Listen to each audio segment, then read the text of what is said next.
বন্ধুরা, good morning. তোমরা কেমন আছো? সকলে আশা করছি ভালো আছো। আমিও খুব ভালো আছি। রূপা লাইফস্টাইল চ্যানেলে তোমাদের সকলকে জানাই অনেক অনেক স্বাগত, ভালোবাসা। এখন বাজে সকাল 7:30টার মতন। তো আজ আমি এখন আছি বাপের বাড়িতেই। কালকে এসেছি ষষ্ঠী উপলক্ষে।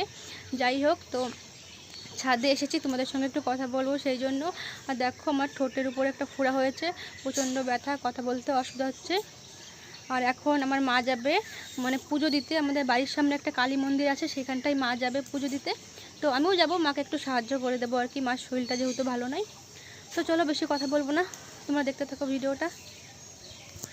তো দেখো, আমার ঠাম্মা আগে থেকে মন্দিরে এসে আর কি দাঁড়িয়ে আছে, মা পুজো করবে সেই জন্য।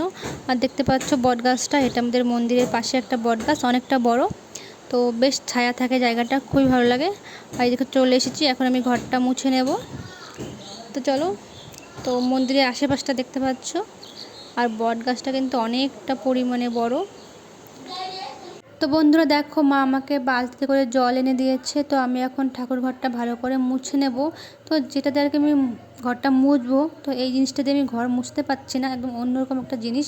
তো এটা দিয়ে আর কি জল ঢেলে দিয়ে আর কি জলটা আর কি বাইরে আর কি ফেলে দিতে হয়, ওটা দিয়ে আর কি টেনে টেনে।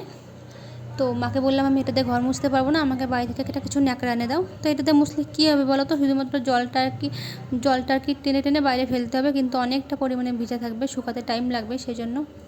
তো এই দেখো, মা চলে এসেছে। তো মা এখন ফুল পাতাগুলো ভালো করে সাজিয়ে দিচ্ছে।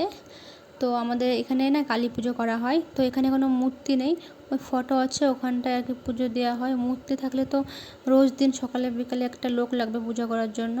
তো দেখো বন্ধুরা, পুজো দিয়ে তারপর মা চলে এসেছে বাড়িতে এসে রান্না চাপিয়ে দিয়েছে। তো আমি একটু গুছিয়ে দিচ্ছিলাম আর কি। তো পালং শাকগুলো কাটছিলাম, আজকে পালং শাক রান্না করা হবে। তো পালং শাক খেতে আমার কিন্তু বেশ ভালো লাগে। তোমাদের কার কার ভালো লাগে অবশ্যই কমেন্ট করে জানিও। যেহেতু বাবা আর কি কাজে যাবে, তো অনেকটা দেরি হয়ে গেছে পুজো দিতে গিয়ে, ওই জন্য মাকে একটু গুছিয়ে দিচ্ছি যাতে তাড়াতাড়ি করে রান্নাটা হয়ে যায়।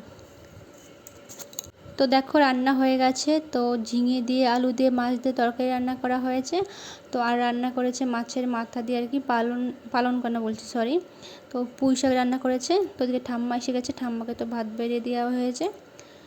তো তারপর দেখো, ঠাম্মার খাওয়া হয়ে গেছে, তারপর আমিও খেতে বসে গেছি।